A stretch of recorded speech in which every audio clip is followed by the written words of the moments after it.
Let us now look at the Russia-Ukraine developments. As you know, the U.S. President and the Russian President are expected to meet. U.S. President Trump answered reporters' questions ahead of his meeting with his Russian counterpart, Putin. Despite the fact that the meeting will take place in Alaska, he said he will go to Russia.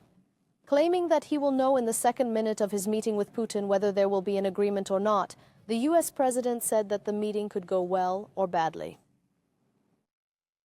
I'm going to Russia to meet Vladimir Putin, and I'm going to tell him, you have to end this war. Speaking about his meeting with Putin in Alaska, which has been a U.S. territory since 1867, he twice told Russia, "I will go," he said. When asked if a concrete result would come out of the meeting, he gave a cautious answer. I hope a ceasefire will come out of the meeting. I think my meeting with Putin will go well, but it could also go badly. I don't know what he has in mind yet. The experience of leaving my institute is embarrassing, so I am saying this for the serious time. U.S. President Donald Trump answered journalists' questions at a press conference at the White House. He claimed that he would know in 2 minutes whether there would be an agreement in his meeting with Russian President Putin. Then he said, I'm going to see the parameters. In the first 2 minutes of my meeting with Putin, I will know if there is a deal or not.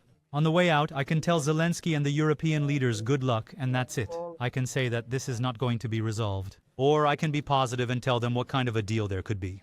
I was disturbed by Zelensky's statement that we need constitutional approval for land swaps. He has approval to go to war and kill everyone, but not for peace.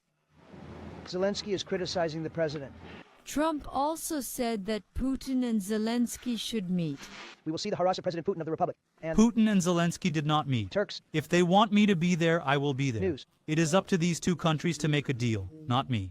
I want a ceasefire. We'll get it. I know I've had NATO leaders caught in a restaurant, and Zelensky told President Putin's special envoy Dmitriev is hopeful about the meeting. In his post on social media, he said that the warmongers will not be able to laugh. Putin-Trump dialogue will bring hope, peace, and global security. Western countries do not want to be left out of the process. U.S. Vice President J.D. Vance held hours of talks in the United Kingdom on Saturday.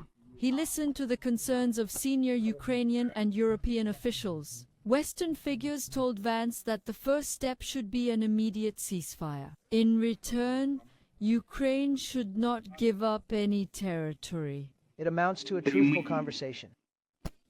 So what does Russia want? What kind of proposal will be on the table? According to the U.S. press, Putin wants Ukraine to give up the Luhansk and Donetsk regions. He also refuses to withdraw from Kherson and Zaporizhia. He says he is willing to freeze the existing Russian positions in these regions. They are in their faces. Ukrainian President Volodymyr Zelensky emphasizes that territorial concessions are a red line. Any decision without Kiev will be a dead decision and will never work, he says. Ban, we will now look again at statements by the President of the United States, but this time on a different topic. U.S. President Trump declares a war on crime in Washington, D.C. The day of freedom has arrived. Later, in a press conference, he announced that he would deploy the National Guard to Washington, D.C. He said he would call in the military if necessary. They're shocking. Face. I'm putting Washington under federal control. The National Guard will be deployed to Washington, D.C. U.S. President Donald Trump has announced a war on crime in the capital, Washington, D.C. He made the first announcement on the social media platform Truth Social. He said the day of Washington's liberation has come. Crime, brutality, and filth will disappear. And maybe the self. We will make our capital great again, Trump said, adding that the days when innocents were killed and harmed are over. First, I fixed the border. D.C. is next, he said.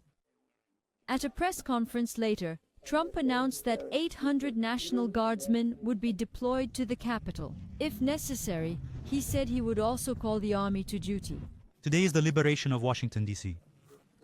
We are taking back our capital. I'm deploying the National Guard to restore law and order and public safety in Washington, D.C., and we will make sure that they do their job properly. I will bring in the military if necessary. Is a disaster.